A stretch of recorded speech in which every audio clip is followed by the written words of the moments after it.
morning. It's April 16th here in Seoul, and I'm Peunji. We begin with these stories making the headlines at this hour, starting with the escalating crisis in the Middle East. Following an unprecedented attack by Iran over the weekend, Israel is reportedly planning a painful retaliatory strike on Iran that would not lead to a wider regional war.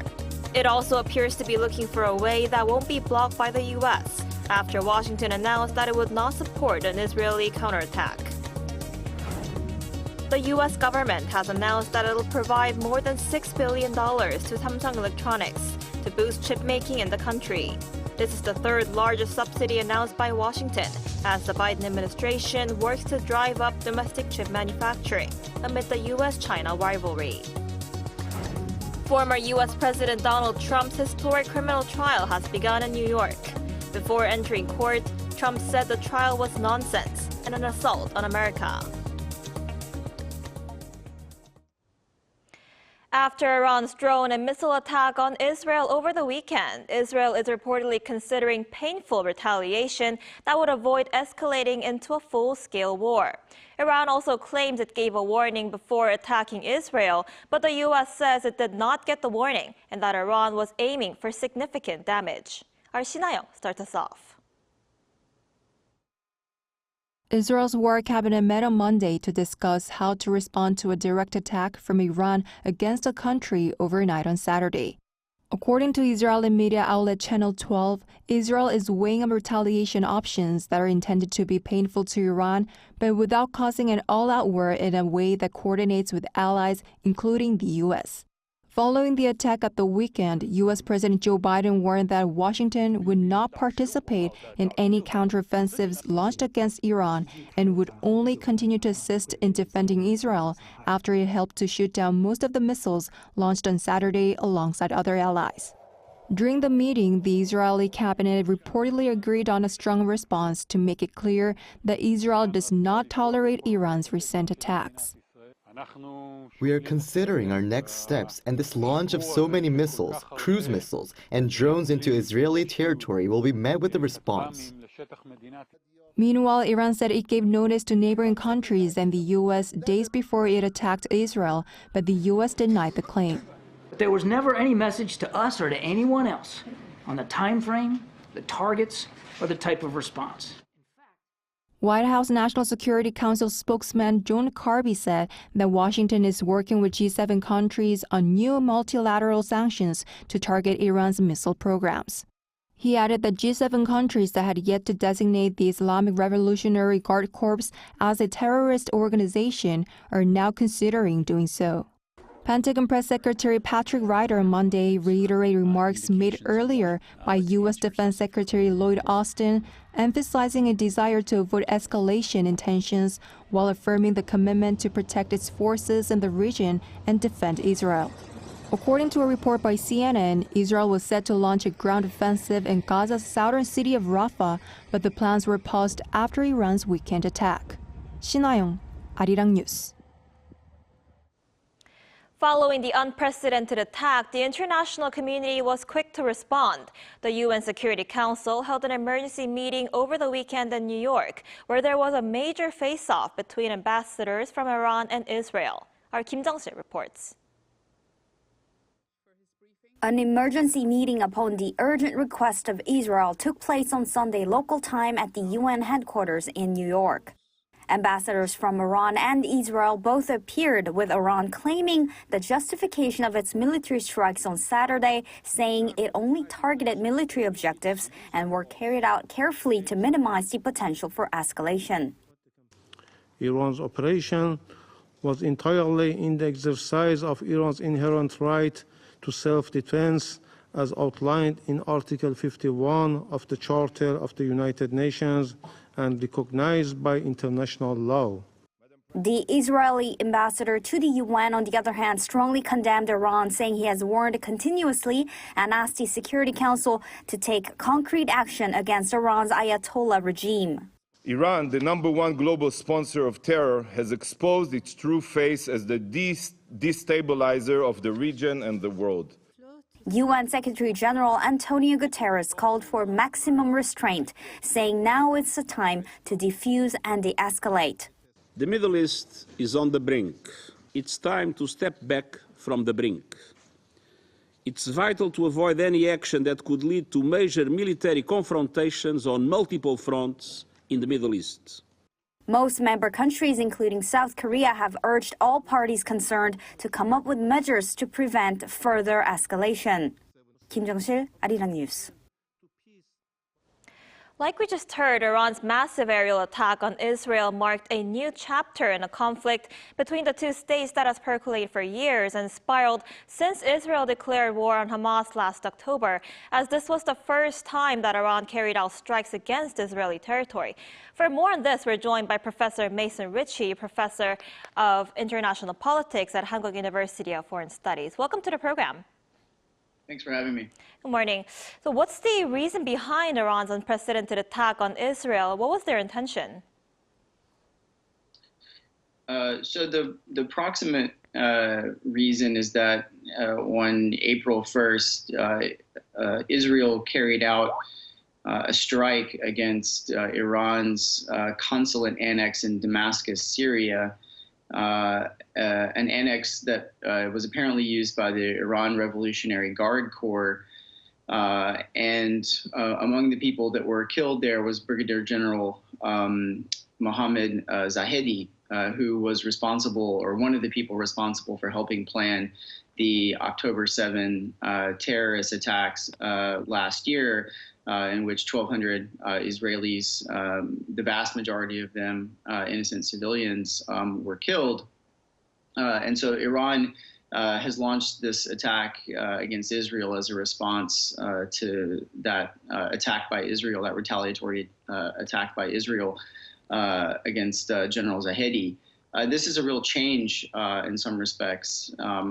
We've read in the news reports, a game changer or a sea change, in the sense that Israel seems to have moved from, primarily when it aims at Iranians, it's done so in terms of killing proxies abroad, and in this case, they've chosen to directly eliminate an Iranian member of the military leadership, and so that's a change. What Iran's response is, I'm not quite sure. In the first place, it's clearly just a message of retaliation that Iran considers itself a grand country, a great regional power, and simply isn't going to stand by while one of its generals is killed.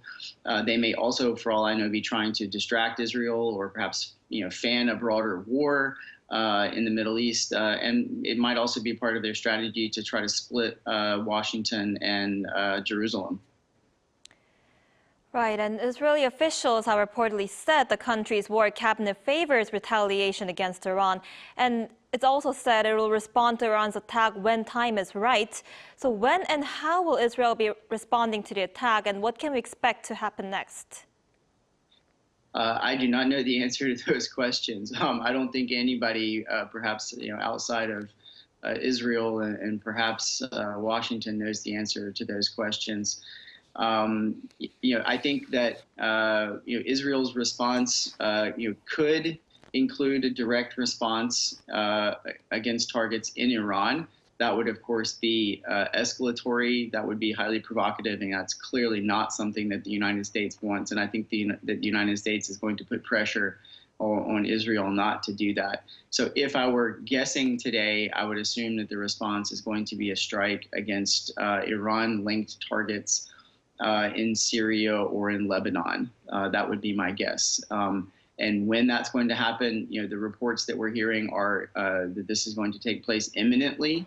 And what that means is, again, an open question. It could be very soon. It could be a few days. It could be delayed. Israel is going to choose the time for its attack that works for it when it has the targets that it wants. And ultimately, when I think it believes that it can do so largely with the support of the United States, because it would be, somewhat difficult for Israel to push too far past what the United States is willing to countenance. Right, like you just said, the United States does not want this to escalate into a wider war. And the Biden actually said it will not take part in any counterstrike against Iran. So can the U.S. and its allies prevent the situation from escalating into a wider regional war, in your opinion? My guess is yes, simply because the United States does have pretty significant leverage over Israel in terms of intelligence sharing, in terms of military support, in terms of diplomatic support. The relationship between Joe Biden and Benjamin Netanyahu is not very good, but Israel doesn't have the luxury of having a president right now in the United States who 100% supports the things that Israel might like to do in this situation. This is, of course, especially important for Joe Biden right now. Heading into a general election in November, where the last thing that he wants is to be blamed for a large regional Middle East war. So I think the United States is going to put significant pressure on Israel to keep its response to Iran contained. That's my guess. I could be wrong. We're in an incredibly dangerous and very difficult time right now. Passions are high in Israel. They are still extremely upset about what happened, justifiably upset about what happened last October 7. And Iran, of course, as we know, was in some form behind that. And so, Iran's going to want to hit harder than the United States is willing to countenance. And I don't imagine that Iran would go much farther than what the United States would want, but it's a little bit hard to say at this moment. Right. And how will the escalating crisis in the Middle East affect the world economy and the global political landscape? Well, politically, this is just one more problem that we don't need. We have obviously the war in Ukraine, which continues apace, and tensions in the South China Sea. And this broader Middle East war is simply, not something that we should want, obviously. So that's obviously a potential risk. On the economic side, financial markets are, of course, going to be affected. Oil prices will be affected. They'll probably be pushed up, probably a little bit less than it would have been, or somewhat significantly, in fact, less than it would have been affected, back in the, let's say, the 1970s or even the 1980s and 90s. Because the oil market has changed so dramatically with other producer countries coming online besides those in the Middle East. But one would imagine that oil prices would increase, or hydrocarbon prices in general may increase. Financial markets will become unstable. Obviously, this will continue to fan the maritime shipping issues that are taking place in the Red Sea with the Houthi rebels, who have been attacking ships and making shipping difficult. So this isn't going to contribute to that resolving itself anytime soon. So essentially, none of the outcomes here are good. Right. I guess we'll have to see where this goes. All right, Professor Richie, thank you so much for joining us this morning. Great. Thanks for having me.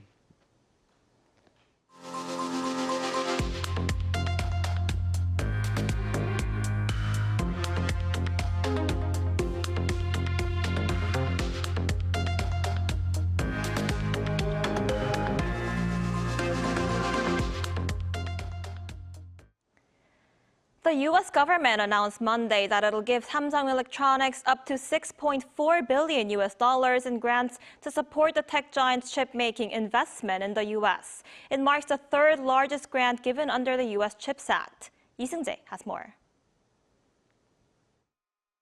The U.S. government announced on Monday that it has decided to provide up to $6.4 billion in subsidies under the U.S. CHIPS Act to Samsung Electronics, which is investing in a high-tech semiconductor production facility in Taylor, Texas.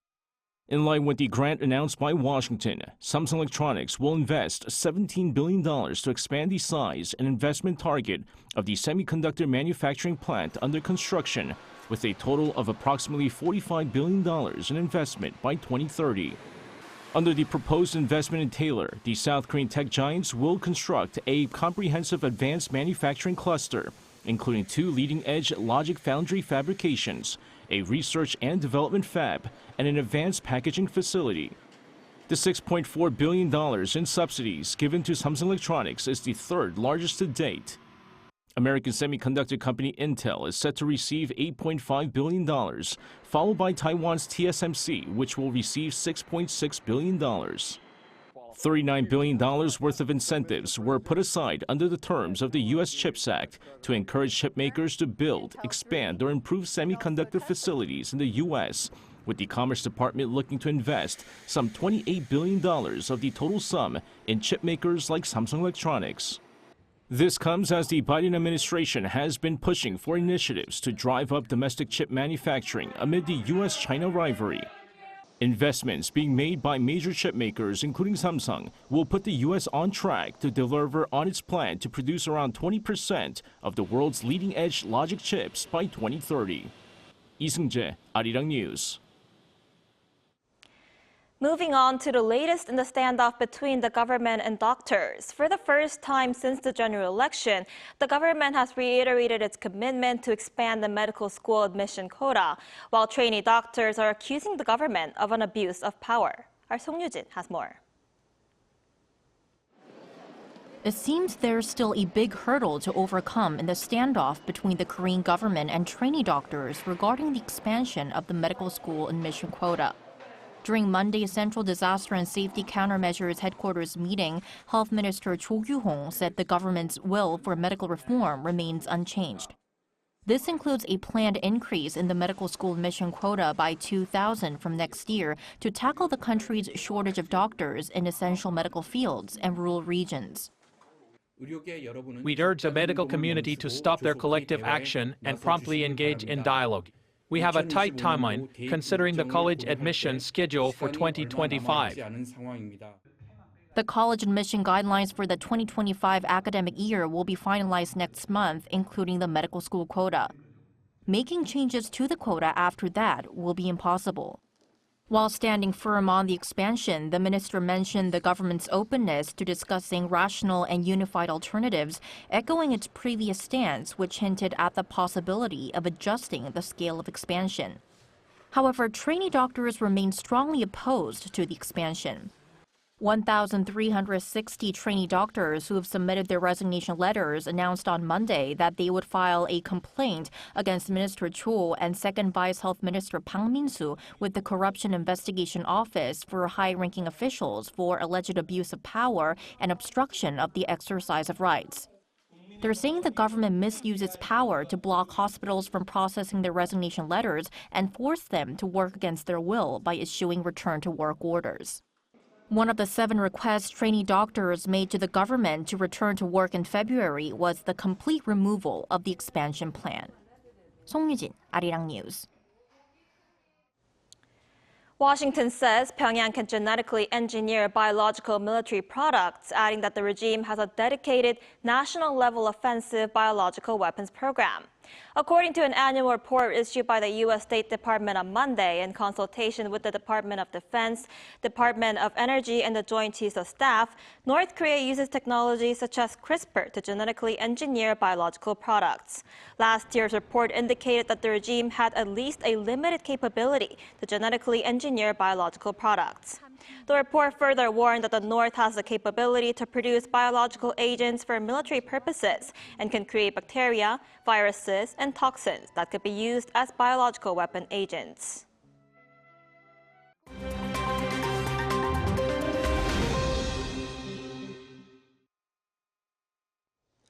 Good morning. I'm Kim Si-young, and now we turn over to stories from around the world. Former U.S. President Donald Trump, who is once again running for the White House, began his unprecedented criminal trial on Monday in New York. On the first day of the trial, the court found difficulty in selecting jurors, as over half of potential jurors were ruled out over concerns they couldn't be impartial. 60 out of 96 potential jurors quickly announced that they could not be impartial. Those who were left were then asked to answer 42 questions in the jury questionnaire, including what news media they read and whether they were supporters of Trump. Trump has been charged with falsifying business records to cover up a $130,000 payment made out to former porn star Stormy Daniels just ahead of the 2016 election to buy her silence over an alleged sexual encounter in 2006.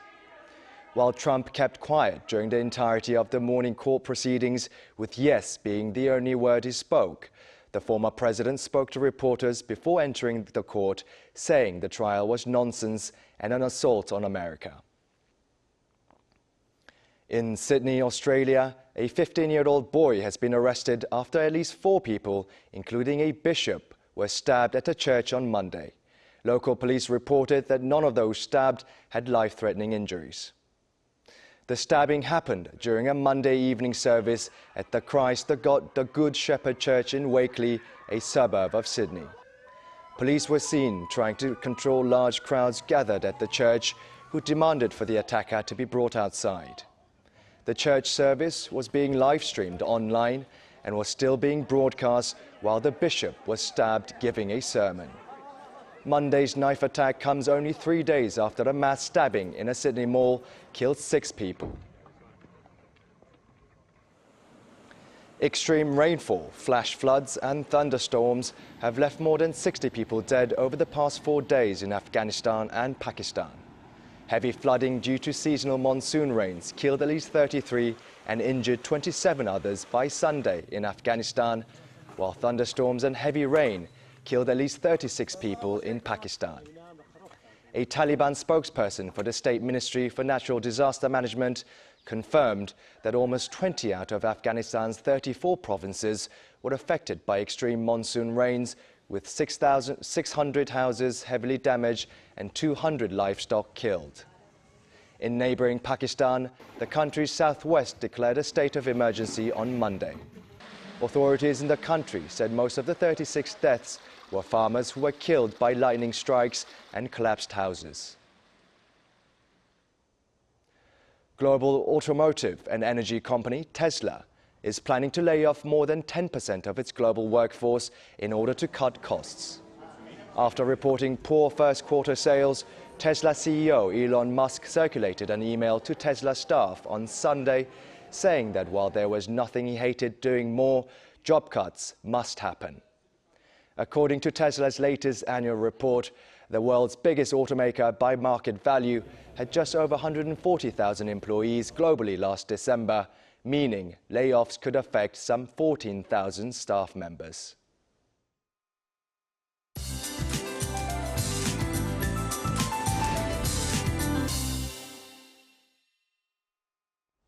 Good morning. It's a cloudy and wet start to the day for central regions. Scattered showers will soak central parts of the country through the afternoon. It could rain less than 5 millimeters with strong winds, but rain could be mixed with yellow dust. So make sure to have an umbrella with you even though rain is spotty. Northwesterly winds will bring yellow dust into the country, boosting dust levels to bad or even very bad in the afternoon. Now we're kicking off the day in the low teens, then highs will go up 1 to 5 degrees higher than yesterday, so we're topping out at 19 degrees. Daegu, Gyeongju see a high of 24 degrees Celsius. Cloudy skies will turn much sunnier as the day goes on, but remember, a face mask is a must. Just when fine spring weather tries to make its comeback, yellow dust will make us choke in dust clouds. Meanwhile, sunny skies stay with us as the warming trend continues through the end of the week. That's Korea for you, and here's a look at the international weather conditions.